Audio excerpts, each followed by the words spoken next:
Hello, friends, and welcome to Jewels of Truth. My name is Daniel Fontenot. Did you know that the Spirit of Prophecy tells us that a great Reformation was to take place in the Seventh-day Adventist Church? Let's see what the Spirit of Prophecy tells us in regards to that matter. This first statement is taken from Special Testimony Series B, number 2, page 54, about that great Reformation. Notice it says, the enemy of souls, Satan, has sought to bring in the supposition that a great Reformation was to take place among Seventh-day Adventists, and that this Reformation would consist in giving up the doctrines which stand as the pillars of our faith, and engaging in a process of reorganization.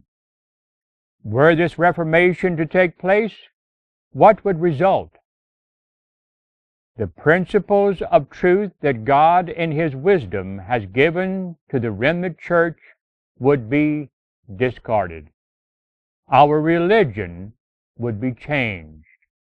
The fundamental principles that have sustained the work for the last 50 years would be accounted as error. A new organization would be established. Books of a new order would be written. A system of intellectual philosophy would be introduced. The founders of this system would go into the cities and do a wonderful work. The Sabbath, of course, would be lightly regarded, as also the God who created it. Nothing would be allowed to stand in the way of the new movement. The leaders would teach that virtue is better than vice, but God being removed, they would place their dependence on human power, which without God is worthless. Their foundation would be built on the sand, and storm and tempest would sweep away the structure. So that is the great Reformation that the Spirit of Prophecy tells us is to take place among Seventh-day Adventists. And I believe that it is quite evident that that Reformation has already taken place. And indeed, it is continuing even to this day. Now, you may think that it is odd that I should say these things. Now, this next passage from the Spirit of Prophecy is taken from Spirit of Prophecy, Volume 4, page 340. And you may think that, well, what about these books of a new order? Have books of a new order been published in Adventism? Yes, indeed. They do not reflect the original faith. Has the Sabbath been lightly regarded? Yes. And nothing would be allowed to stand in the way of the new movement? Absolutely, because with them, with the leadership of Adventism, it is rule or ruin. You're either going to bow to their authority, or we will ruin. And storm and tempest will sweep away the structure. So this statement, again from Volume 4 of the Spirit of Prophecy, page 340, this is what I have always called Satan's battle plan against God's people. As the people of God approach the perils of the last days, Satan holds earnest consultation with his angels as to the most successful plan of overthrowing their faith. Now just imagine that. Satan, as the people of God approach the perils of the last day, this is progressive. Satan, even right now, is holding earnest consultations with his angels as to the most successful plan of overthrowing the faith of Seventh-day Adventists. He sees that the popular churches are already lulled to sleep by his deceptive power. By pleasing sophistry and lying wonders, he can continue to hold them under his control. Therefore, he directs his angels to lay their snares especially for those who are looking for the second advent of Christ and endeavoring to keep all the commandments of God. Says the great deceiver, we must watch those who are calling the attention of the people to the Sabbath of Jehovah.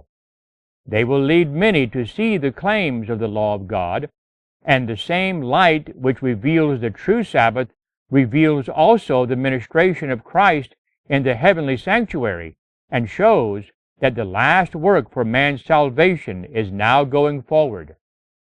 Hold the minds of the people in darkness till that work is ended, and we shall secure the world and the church also. The Sabbath is Satan, his words continue, the Sabbath is the great question which is to decide the destiny of souls. We must exalt the Sabbath of our creating, Sunday, that is. We have caused it to be accepted by both worldlings and church members. Now the church must be led to unite with the world in its support. We must work by signs and wonders to blind their eyes to the truth and lead them to lay aside reason and the fear of God and follow custom and tradition. I will influence popular ministers to turn the attention of their hearers from the commandments of God. Now, some of this passage that we are in the process of reading does not only apply to the Protestant churches, but also to the Seventh-day Adventist Church brothers and sisters. Again, it says, Satan says, I will influence popular ministers to turn the attention of their hearers from the commandments of God. This is true, of course, of Protestant ministers, but now, to some extent, you have Seventh-day Adventist ministers turning the attention of their hearers from the commandments of God. That is definitely been going on in the Seventh-day Adventist Church for decades. Notice this next sentence in that paragraph. That which the Scriptures declare to be a perfect law of liberty shall be represented as a yoke of bondage. Now, they don't come out explicitly saying these words, but they come around in another way and explain the law according to their own limited opinions. They destroy the force of the law of God. That which the Scriptures declare to be a perfect law of liberty shall be represented as a yoke of bondage. The people accept their ministers' explanations of Scripture and do not investigate for themselves. That's true of Seventh-day Adventists. Therefore, by working through the ministers, I can control the people according to my will, Satan says. But our principal concern is to silence this sect of Sabbath keepers. Now, in the Seventh-day Adventist Church, you have people who profess to keep the Sabbath and those who really keep the Sabbath. Okay? Those who really keep the Sabbath, they, in various ways, are silenced by Seventh-day Adventists. Not just by Protestants, but by even Seventh-day Adventists. We must excite popular indignation against them. We will enlist great men and worldly wise men upon our side, and induce those in authority to carry out our purposes. Then the Sabbath which I have set up shall be enforced by laws the most severe and exacting. Those who disregard them shall be driven out from the cities and villages and made to suffer hunger and privation. When once we have the power, we will show what we can do with those who will not swerve from their allegiance to God. We led the Romish church to inflict imprisonment, torture, and death upon those who refused to yield to her decrees. And now that we are bringing the Protestant churches and the world into harmony with this right arm of our strength, we will finally have a law to exterminate all who will not submit to our authority. When death shall be made the penalty for violating our Sabbath, then many who are now ranked with commandment keepers will come over to our side. But before proceeding to these extreme measures, we must exert all our wisdom and subtlety to deceive and ensnare those who honor the true Sabbath. We shall separate many from Christ by worldliness, lust, and pride. They may think themselves safe because they believe the truth, but indulgence of appetite or the lower passions which will confuse judgment and destroy discrimination will cause their fall. Go, he's saying to his demons, Satan says to his demons, go, make the possessors of lands and money drunk with the cares of this life. Present the world before them in its most attractive light, that they may lay up their treasure here and fix their affections upon earthly things. We must do our utmost to prevent those who labor in God's cause from obtaining means to use against us. Keep the money in our own ranks. The more means they obtain, the more they will injure our kingdom by taking from us our subjects. Make them care more for money than for the upbuilding of Christ's kingdom and the spread of the truths we hate. We need not fear their influence, we need not fear their influence, for we know that every selfish, covetous person will fall under our power and will finally be separated from God's people. Furthermore, Satan says, through those who have a form of godliness but know not the power, we can gain many who would otherwise do us great harm. Lovers of pleasure more than lovers of God will be our most effective helpers. Those of this class who are apt and intelligent will serve as decoys to draw others into our snares. Many will not fear their influence because they profess the same faith. We will thus lead them to conclude that the requirements of Christ are less strict than they once believed. You see, that's what Seventh-day Adventists have come to believe, that the requirements of Christ are less strict than they once believed. Thus the standards are lowered, and that by conformity to the world, they would exert a greater influence with worldlings. Thus they will separate from Christ. Then they will have no strength to resist our power, and ere long they will be ready to ridicule their former zeal and devotion. And this is what some Seventh-day Adventists have done. Until the great decisive blow shall be struck, our efforts against commandment keepers must be untiring. We must be present at all their gatherings. In their large meetings especially, our cause will suffer much, and we must exercise great vigilance and employ all our seductive arts to prevent souls from hearing the truth and becoming impressed by it. I will have upon the ground as my agents men holding false doctrines mingled with just enough truth to deceive souls. And again, that has happened and is continuing to happen in the Seventh-day Adventist Church. Satan sends his agents to their big meetings holding false doctrines mingled with just enough truth to deceive souls. I will also have unbelieving ones present who will express doubts in regard to the Lord's messages of warning to his church. And I don't think it's even possible. Frankly, I don't think it's even possible to walk into a Seventh-day Adventist church on Sabbath morning and participate in the Sabbath school lesson, the class, without someone expressing doubts in regard to the Lord's messages, that is, the spirit of prophecy, of warning to His church. Every time we walk into a Sabbath school class, there's people that speak that way.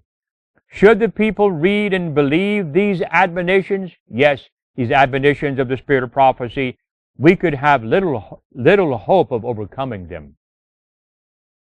You see how valuable the spirit of prophecy is? If we read and believe these admonitions, Satan doesn't have much power against us. But if we can divert their attention from these warnings, they will remain ignorant of our power and cunning, and we shall secure them in our ranks at last. See, one of the ways which Satan uses to get the people not to read and believe the admonitions of the spirit of prophecy is by saying Ellen White was the lesser light, leading to the greater light. There's an element of truth in that, but its influence tends to evil, tends to convince the people not to believe the spirit of prophecy or to neglect the study of the spirit of prophecy. The fact is, all of the prophets, not just Ellen White, but all of the prophets themselves, not their writings, the prophets themselves were lesser lights leading to the greater light, which is Christ Jesus. Sister White clearly tells us in the book, The Desire of Ages, that John the Baptist was the lesser light leading to the greater light. So anyway, that's how Satan works, you see. He says if we can divert their attention from these warnings, the spirit of prophecy, they will remain ignorant of our power. Yeah, Seventh-day Adventists are ignorant of Satan's power and cunning. And he says, and we shall secure them in our ranks at last. God will not permit His words to be slighted with impunity. If we can keep souls deceived for a time, God's mercy will be withdrawn, and He will give them up to our full control. We must cause distraction and division.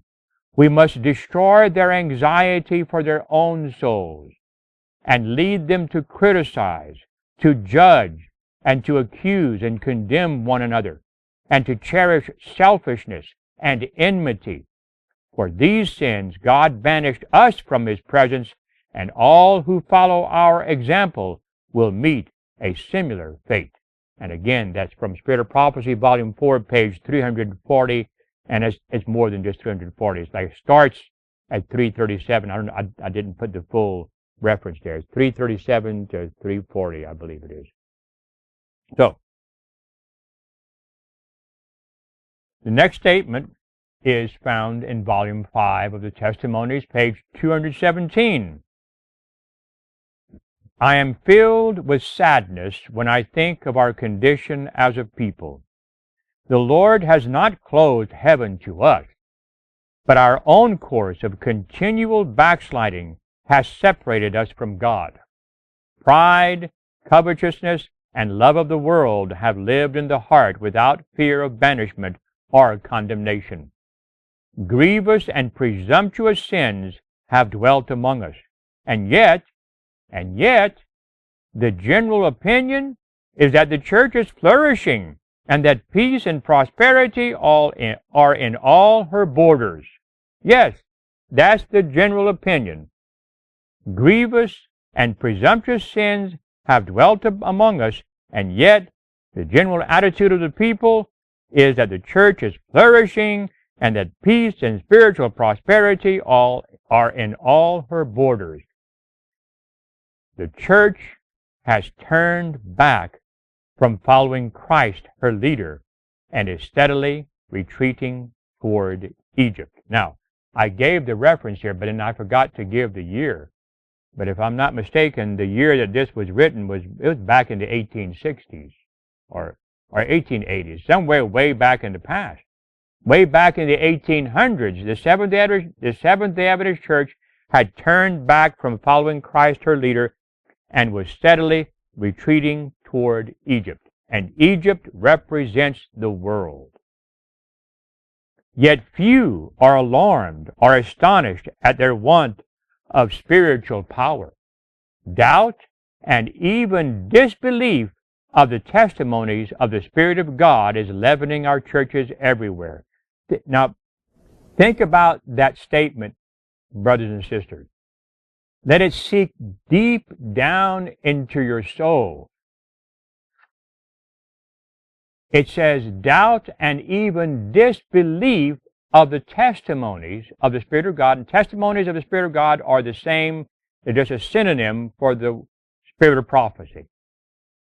Okay, it's not just talking about the 9-volume set of testimonies for the church. The Spirit of prophecy in general. Doubt and even disbelief of the testimonies of the Spirit of God are leavening our churches everywhere. Leavening our churches everywhere. And Jesus warned his disciples, beware of the leaven of the scribes and the Pharisees. Because the pastors, they are the modern day scribes and Pharisees. And they mostly discourage, not only do they not read the Spirit of prophecy in the pulpit, because they might get in trouble with the conference, they might even get fired if they read the Spirit of prophecy in the pulpit. But it's okay if the conference leaders quote the nice statements, or the ones that would,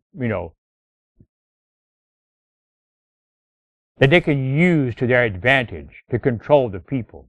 It's okay for them to read those, but it's not okay for us or the pastors to read the Spirit of prophecy in the pulpit. And that is leavening the churches, has been doing that for decades. Satan would have it thus. Ministers who preach self instead of Christ would have it thus. The testimonies are unread and unappreciated. Yes, the testimonies are unread and unappreciated. God has spoken to you. Light has been shining from His Word and from the testimonies, and both have been slighted and disregarded. The result is apparent in the lack of purity and devotion and earnest faith among us. And again, that was from Testimonies for the Church, Volume 5, page 217. Next one is from the Ellen G. White 1888 Materials, page 1401.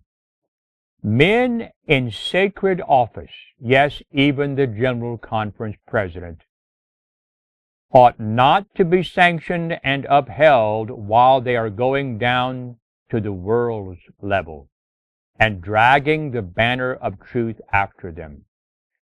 In the name of Jesus Christ of Nazareth, I urge that the world's spirit and maxims, their likings, their principles, shall not leaven the churches. Shall the principles of heaven be discarded, as in the days of Noah?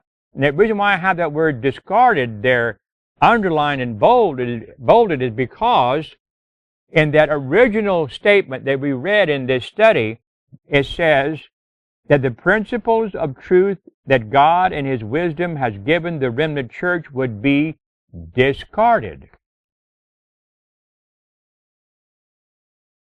So shall the principles of heaven be discarded as in the days of Noah? Shall he that departed from evil make himself a prey to sharp, critical, designing men? In the last work, the last influence, and the last warnings of the world, shall we give the trumpet an uncertain sound? There is a broad, clear, deep line drawn by the eternal God between worldly policy and the unselfish, undeviating principles of justice and righteousness and equity. And again, that was from the Ellen G. White 1888 materials, page 1401. Now, do we think that the entire church, that there's coming a time when the entire church is going to be revived? Let's see what the Spirit of prophecy tells us. The old standard bearers knew what it was to wrestle with God in prayer and to enjoy the outpouring of His Spirit. But these are passing off from the stage of action. And who are coming up to fill their places? How is it with the rising generation? Are they converted to God?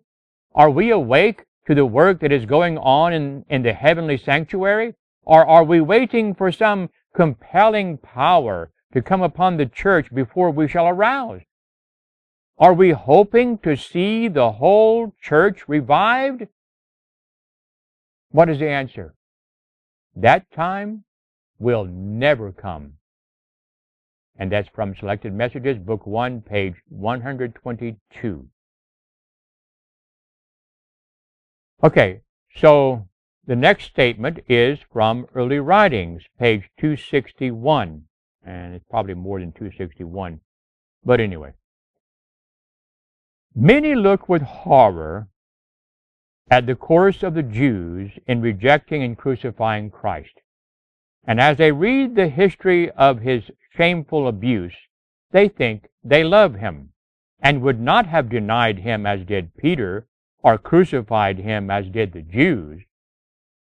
But God, who reads the hearts of all, has brought to the test that love for Jesus which they professed to feel.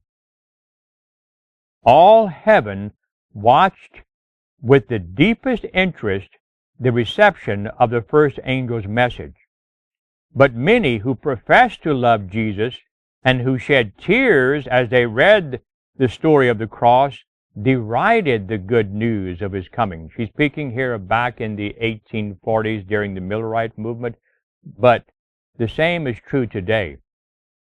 Instead of receiving the message with gladness, they declared it to be a delusion.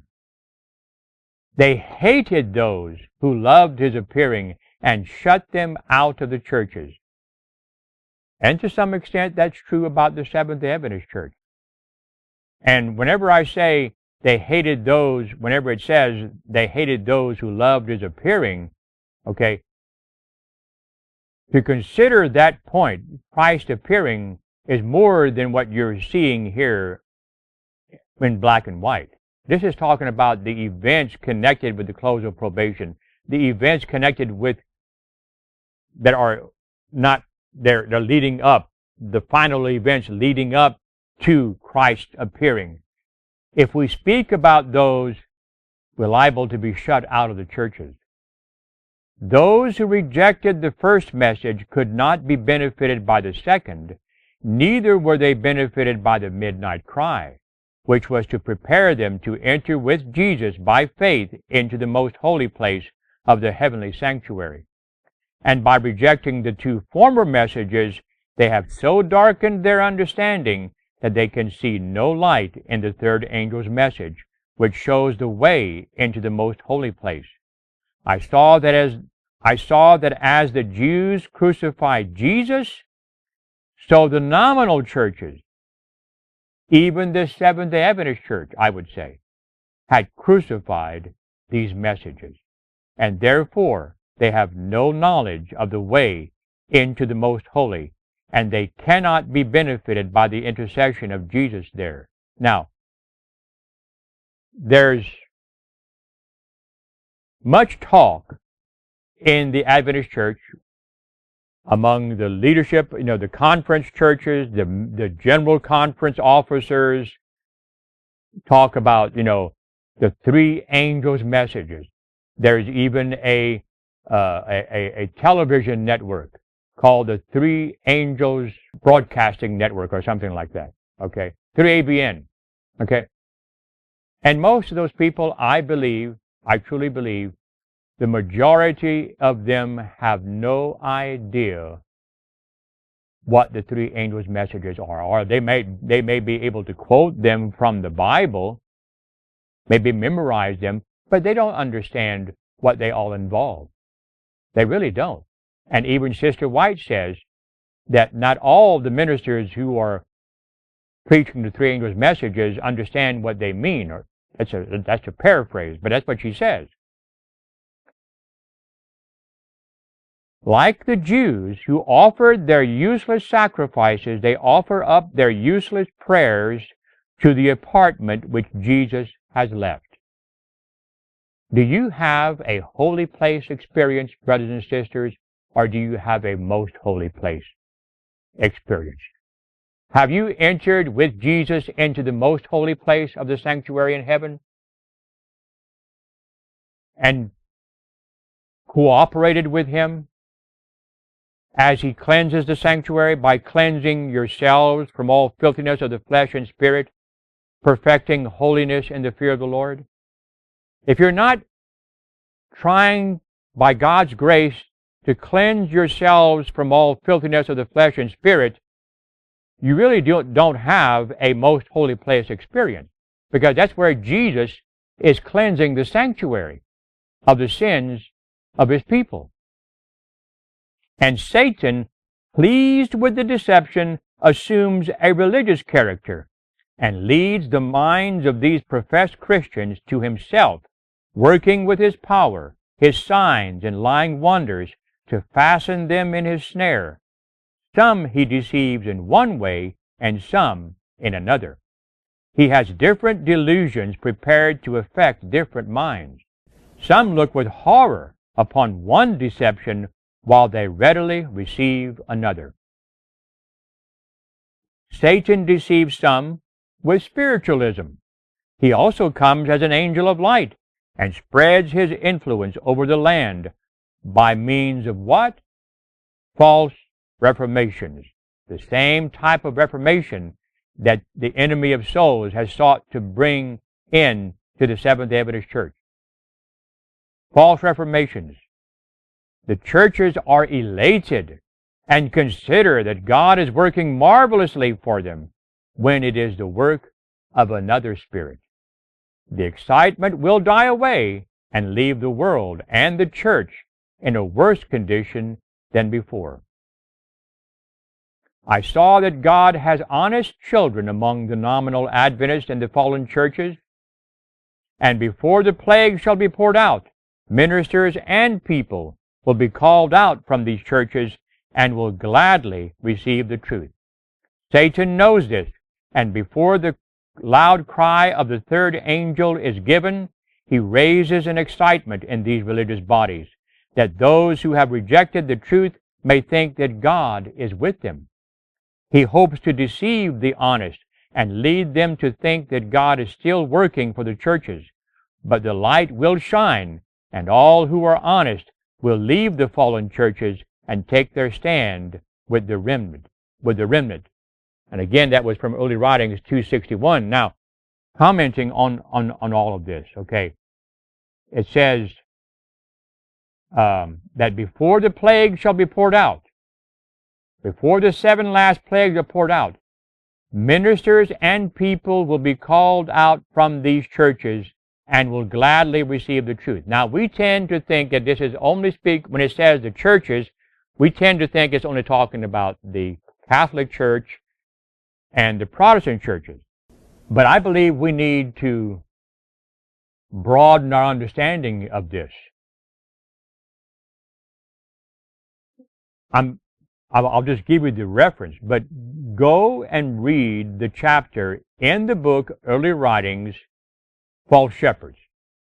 Go take a look at that and ask yourselves if that does not apply to the Seventh-day Adventist Church. Because Sister White warns us not to go and put ourselves in a position where we have to sit down and listen to false doctrines. Okay? And just read it. I mean, she says we shouldn't even encourage our children to go to churches that false doctrines are being taught. Because our children and many people are being leavened by these sermons in the Seventh-day Adventist Church. They no longer preach the Adventist message in most of the churches. The next statement is from a sketch of the Christian experience and views of Ellen G. White, page 27. Satan was trying his every art to hold them where they were until the ceiling was passed and the covering drawn over God's people, and they left out, without a shelter, from the burning wrath of God and the 7 last plagues. God has begun to draw this covering over his people, and it will soon be drawn over all who are to have a shelter in the day of slaughter. God will work in power for his people, and Satan will be permitted to work also. I saw that the mysterious signs and wonders and false reformations would increase and spread. Yes, even in the Seventh-day Adventist Church. The reformations that were shown me were not reformations from error to truth. Oh, no. And there needs, brothers and sisters, there desperately needs to be reformations from error to truth. Sister White tells us we have many, many things to unlearn and many things to learn. So the implication there is that we have more to unlearn than to learn. Okay? There's not just among the liberals in Adventism, but also among the conservatives. Those who claim to be standing on the Advent platform of truth. My accompanying angel bade me look for the travail of souls for sinners as used to be. I looked, but could not see it, for the time for their salvation is past. And again, that's a sketch of the Christian experience and views of Ellen G. White, page 27. The next one is from Review and Herald, March 1st, 1850. Now, my dear brethren and sisters, this is a very important hour with us. Satan has come down with great power, and we must strive hard and press our way to the kingdom. We have a mighty foe to contend with, but an almighty friend to protect and strengthen us in the conflict. If we are firmly fixed upon the present truth and have our hope like an anchor of the soul cast within the second veil, the various winds of false doctrine and error cannot move us. The excitements and false reformations of this day, yes, the same reformation that Sister White is speaking of, which Satan is has sought to bring in among Seventh-day Adventists. The excitements and false reformations of this day do not move us, for we know that the master of the house rose up in 1844 and shut the door of the first apartment of the heavenly tabernacle. And now we certainly expect that they will go with their flocks to seek the Lord, but they shall not find him. He hath withdrawn himself within the second veil from them.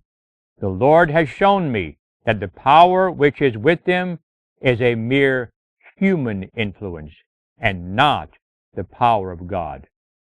Yes, even in the Seventh-day Adventist Church, the power with them is a mere human influence and not the power of God. And why is that? Why do I make that claim? I know she's writing here in the immediate context of these statements. She's speaking about the false reformations in the Protestant churches, okay? I realize that. I get that. But we have gone way beyond that since then. And now this is happening. These false reformations are happening even in the Seventh-day Adventist Church. It's a mere human influence and not the power of God. Well, this next statement, next passage, long passage from Great Controversy, pages 463 to 466, answers that question. But many of the revivals of modern times have presented a marked contrast to those manifestations of divine grace which in earlier days followed the labors of God's servants. Now think back to the early Advent movement, especially during the Millerite movement. It is true that a widespread interest is kindled. Many profess conversion, many profess to be Seventh-day Adventists, and there are large accessions to the churches. Nevertheless, the results are not such as to warrant the belief that there has been a corresponding increase of real spiritual life. The light which flames up for a time soon dies out, leaving the darkness more dense than before. Popular revivals, now I realize here we're talking about reformations, okay? But I believe what she's saying here about the revivals, because revival and reformation, Sister White tells us, are two different things. And I'm not going to get into what she says about that right now, the definition of the two. But suffice it to say that what she's writing here also applies to this subject. Popular revivals are too often carried by appeals to the imagination, by exciting the emotions, by gratifying the love for what is new and startling. You know, you got these sermons preached, and some of them you see them on YouTube, and they lack any real meat because the people are satisfied. They've been satisfied with milk. Most of the churches in the Adventism today, the people in the churches are babies. They're spiritual babies. Okay? Read Hebrews chapter 5, the latter portion of chapter 5 and the first portion of chapter 6. Okay? Adventist churches are not used to strong meat. And when you go in these churches, and we don't do that very often, when you go into these churches and you, in a Sabbath school class, and you bring up some strong meat, they get, their stomachs get upset, as it were. Converts thus gained have little desire to listen to Bible truth. Yes, even in the Adventist church. Converts thus gained have little desire to listen to Bible truth, especially spirit of prophecy truth. Little interest in the testimony of prophets and apostles. Unless a religious service has something of a sensational character, it has no attractions for them. Okay? It has to be appealing to the emotions, you see. Otherwise, it has no attractions for them. A message which appeals to unimpassioned reason awakens no response. The plain warnings of God's Word relating directly to their eternal interests are unheeded. With every truly converted soul, the relation to God and to eternal things will be the great topic of life. But where, in the popular churches of today, is the spirit of consecration to God? The converts do not renounce their pride and love of the world. They are no more willing to deny self, to take up the cross and follow the meek and lowly Jesus than before their conversion. Religion has become the sport of infidels and skeptics because so many who bear its name are ignorant of its precepts. The power of godliness has well nigh departed from many of the churches. Picnics, church theatricals, yes, church theatricals. The church has become involved with films, and trying to outdo each other and other people outside the church to have the best film. Church fairs, fine houses, personal display have banished thoughts of God. Lands and goods and worldly occupations engross the mind, and things of eternal interest receive hardly a passing notice. Notwithstanding the widespread declension of faith and piety, there are true followers of Christ in these churches. Before the final visitation of God's judgments upon the earth, there will be among the people of the Lord such a revival of primitive godliness as has not been witnessed since apostolic times. The Spirit and power of God will be poured out upon His children, and that at that time many will separate themselves from those churches in which the love of this world has supplanted love for God and His Word. Many, both of ministers and people, will gladly accept those great truths which God has caused to be proclaimed at this time, to prepare a people for the Lord's second coming. The enemy of souls. Now, the same enemy of souls that has sought to bring into supposition that a great Reformation was to take place among Seventh-day Adventists, and that this Reformation would consist in giving up the doctrines which stand as the pillars of our faith and engaging in the process of reorganization. This is the same enemy of souls. The enemy of souls desires to hinder this work, to hinder this revival that the Spirit of prophecy is speaking about in this passage. The enemy of souls desires to hinder this work, and before the time for such a movement shall come, he will endeavor to prevent it by introducing a counterfeit. Now, I believe we have had many counterfeits that have been put forward in the Adventist church over the decades, but I believe the biggest one is yet to come. In those churches which he can bring under his deceptive power, he will make it appear that God's special blessing is poured out. There will be manifest what is thought to be great religious interest. Multitudes will exult that God is working marvelously for them, when the work is that of another spirit. Under a religious guise, Satan will seek to extend his influence over the Christian world. I believe that she is speaking here about the Sunday law crisis. During the Sunday law crisis, the enemy of souls will, and at the beginning of it, he will try to hinder the work of the true revival by introducing a counterfeit.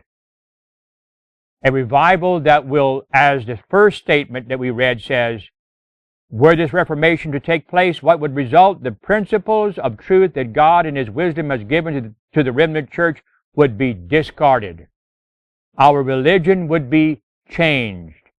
The fundamental principles that have sustained the work for the last 50 years would be accounted as error. A new organization would be established. Books of a new order would be written. A system of intellectual philosophy would be introduced. A lot of this has already happened, but it has not reached the full apostasy. I'll just say it that way. Let's continue. In many of the revivals which have occurred during the last half century, the same influences have been at work, to a greater or less degree that will be manifest in the more extensive movements of the future. There is an emotional excitement, a mingling of the true with the false. Oh my, that truly is going on. That is a mingling of the true with the false that is well adapted to mislead. Yet none need be deceived. None need be deceived. In the light of God's word, it is not difficult to determine the nature of these movements. Wherever men neglect the testimony of the Bible, turning away from those plain, soul-testing truths which require self-denial and renunciation of the world, there we may be sure that God's blessing is not bestowed. Let me read that again. Wherever men neglect the testimony of the Bible, and let's say also the spirit of prophecy as a Seventh-day Adventist. If you claim to be a Seventh-day Adventist, you should not be turning away from the spirit of prophecy. Wherever men neglect the testimony of the Bible, turning away from those plain, soul-testing truths which require self-denial and renunciation of the world, there we may be sure that God's blessing is not bestowed. And by the rule which Christ himself has given, ye shall know them by their fruits, Matthew 7:16, it is evident that these movements are not the work of the Spirit of God. In the truths of his word, God has given to men a revelation of himself. And to all who accept them, they are a shield against the deceptions of Satan. It is a neglect of these truths that has opened the door to the evils that are now becoming so widespread in the religious world. Now notice, the nature and the importance of the law of God have been, to a great extent, lost sight of.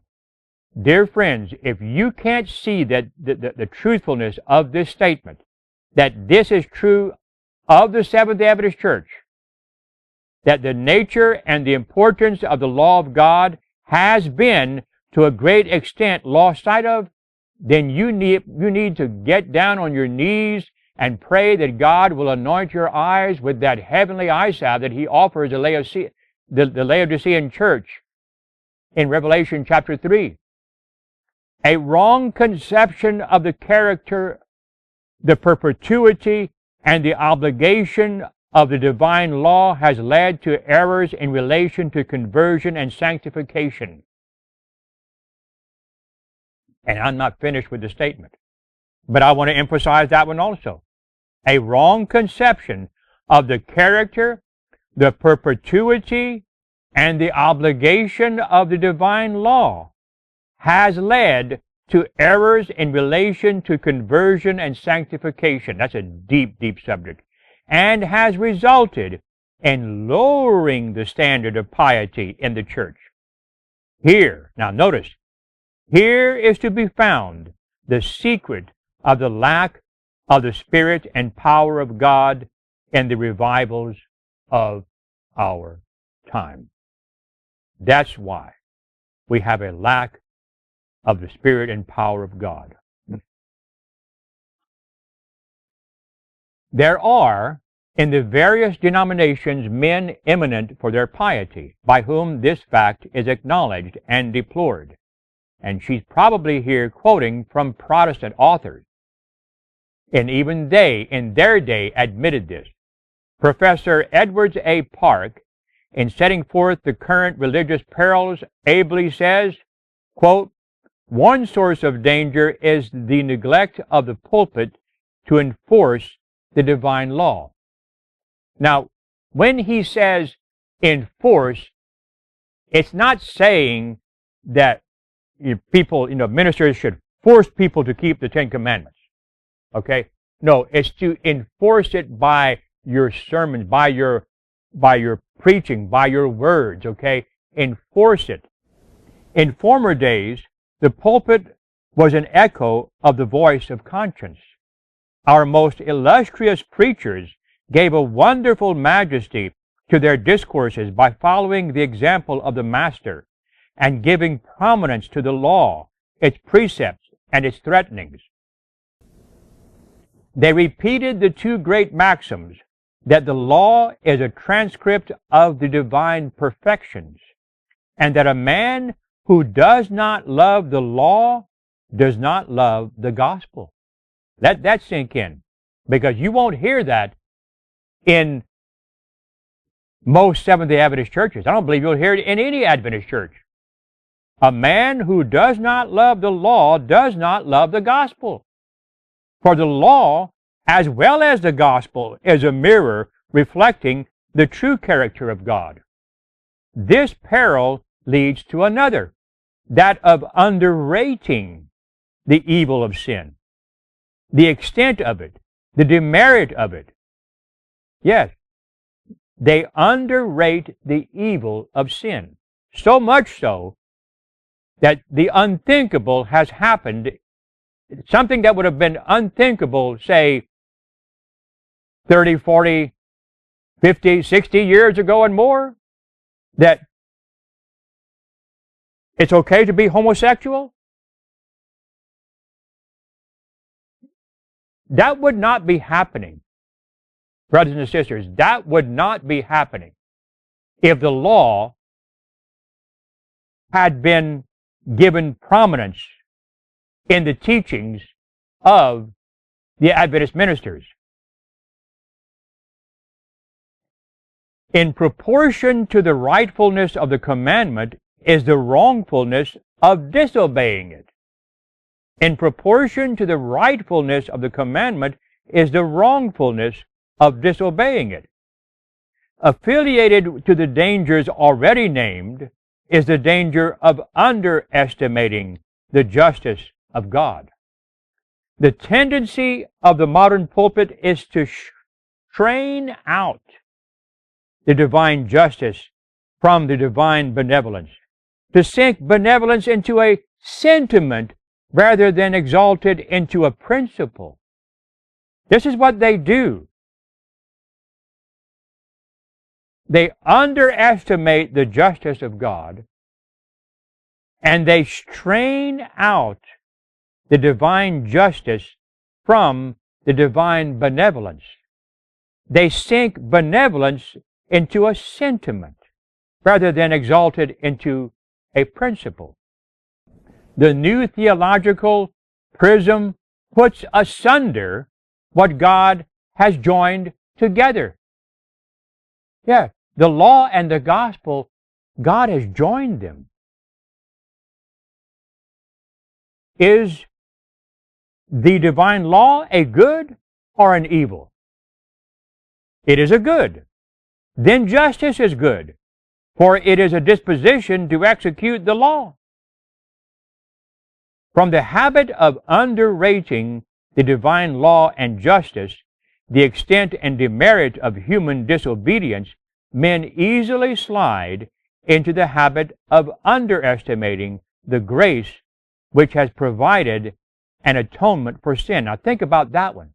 I could read you a statement. I'm not going to go to it, but there's a spirit of prophecy statement that would have gone well with that statement. But again, it says, men easily slide into the habit of by underrating the divine law and justice, the extent and demerit of human disobedience, men easily slide into the habit of underestimating the grace which has provided an atonement for sin. Dear people, Christ died on the cross, suffered terribly because of our sins, and we're going to underestimate the divine law and justice, the extent and demerit of human disobedience? Thus, the gospel loses its value and importance in the minds of men, and soon they are ready practically to cast aside the Bible itself. And again, that was from Great Controversy 463 to 466. In closing, remember that first statement that we read. The very last part of that paragraph says their foundation would be built on sand, and storm and tempest would sweep away the structure. So, people talk about the structure. What is the structure that she says storm and tempest would sweep away? The structure, of course, is not only the building, but it is those leaders, the organized leadership. Okay? Storm, and what is the storm and tempest? The storm and tempest, dear brothers and sisters, is the Sunday law crisis. Sister White says in Great Controversy, as the storm approaches, this is in the chapter, the final warning in the Great Controversy. She's talking about the Sunday law crisis. That storm and tempest that sweeps away the structure of the Adventist church, it's going to sweep it away. You know, some of you may be familiar with the train, the railroad train depot vision. Okay? You know, and some have said, some people believe it as it was stated, and some people, I recently read an article online where it said that this can't be, you know, they tore it down. They don't believe it. Well, you know what? To me, it doesn't matter. It doesn't matter whether that report of this vision, this purported vision by Sister White, is true or false. It doesn't matter, because statements such as these right here that I'm reading to you in this study prove, even this one right here, their foundation would be built on sand, and storm and tempest would sweep away the structure. And when that happens, what's going to happen? Yes, of course, God's people they'll be like the apostles who fled when Christ was arrested, but then they came back. And then it says of the vision that they began to choose leaders among them who had never sought leadership positions before. That's not difficult for me to see, to imagine.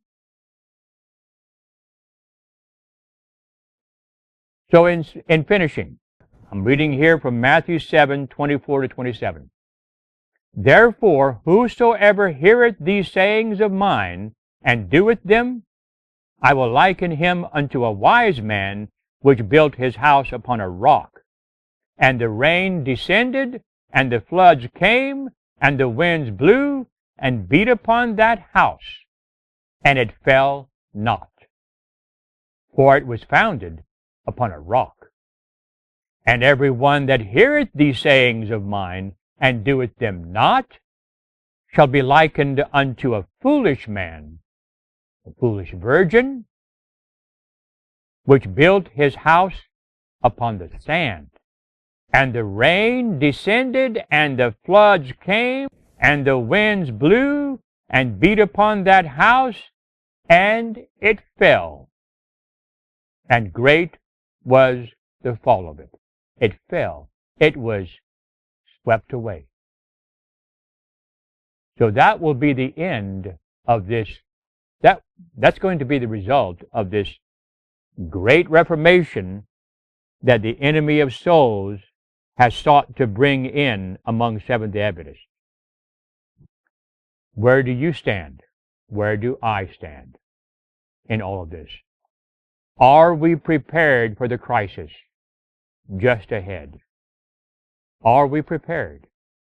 Are we prepared to stand in defense of the commandments of God and the faith of Jesus? Dear friend, if you have been blessed by this presentation and would like to share it with others, and just tap that like button at the bottom of this video so that it can be sent far and wide to those who are hungering for the bread of life. And if you have any questions or comments, then by all means place them at the bottom of this video. And if you haven't subscribed, we would highly encourage you to do so. Thank you for joining us here at Jewels of Truth. We hope and pray that you will have a good day in the Lord.